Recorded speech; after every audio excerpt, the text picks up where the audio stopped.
سلامونه او نیکې ترامات، زه اشرف خان یو وار بیا راغلی درته وایم ستاسو خپل چینل ایوا ټک ته. په نن موضوع کې به وګورو چې موږ څنګه کولی سو د ګن کرافټ آی ډي یعنې د توپک په نامه د فیسبوک آی ډي جوړه کړو. خیر دا خو توپک نه دی خو چینایي لغتونه یې سره جوړ کړي دي، داسې معلومیږي لکه هغه توپک غوندې چې دی.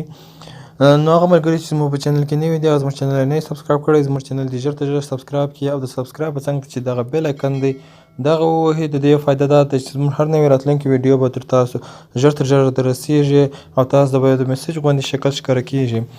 نو ما خپله آی ډي راخلاصه کړې ده، زه ځم هغه آی ډي ته. دا زما آی ډي ده، زه غواړم د دې نوم هغه د ګن کرافټ ته واړم. زه بیا پله تاسو ته نوم ښکاره کړم، خان شاه اوس نوم دی. نو ځو سیټینګ ته، پرسنل انفارمیشن ته به ولاړ سو. هېڅ فرق نه کوي که تاسې په خپل فیسبوک ایپ کې کاروئ او که دلته کاروئ، هېڅ فرق نه کوي. خانشاه ته به ولاړ سو. دلته چې زه تاسو ته یو څه لغتونه درکوم، لاندې لینک زما د ویب سایټ لینک لاندې په ډسکرپشن کې شته، تاسې کولی شئ زما د ویب سایټ څخه بیا هغه کاپي کړئ.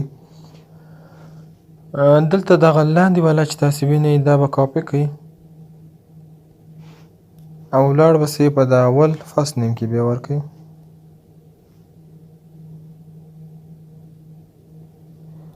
او بل به راسئ دغه لوړ والا به کاپي کړئ، په لاست نیم کې به هلته ورکړئ. بیا هم درته وایم که تاسو غواړئ چې دغه لغتونه ترلاسه کړئ نو لینک یې لاندې په ډسکرپشن کې شته، تاسې کولی شئ زما د ویب سایټ څخه بیا ترلاسه کړئ.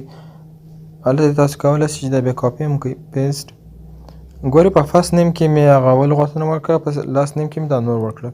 نو ریویو چینج باندې کلیک وهمه.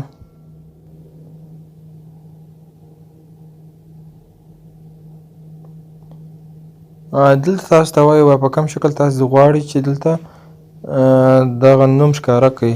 اول شکل یې غواړئ که دویم، موږ اول شکل باندې کلیک وهلی. دلته به تاسو خپل پاسورډ ورکړئ چې په کوم پاسورډ سره تاسو دا آی ډي خلاصه کړې ده. دلته به زه پاسورډ ورکړم خان او سیو چینجز باندې کلیک وکړو. اوس که تاسو ګورئ چې زما د فیسبوک آی ډي نوم په توپک غوندې شکل ښکاره کیږي. زه به تاسو ته ښکاره کړم. اوس که تاسو وینئ چې زما د آی ډي نوم د توپک غوندې شکل ته راوړستی دی.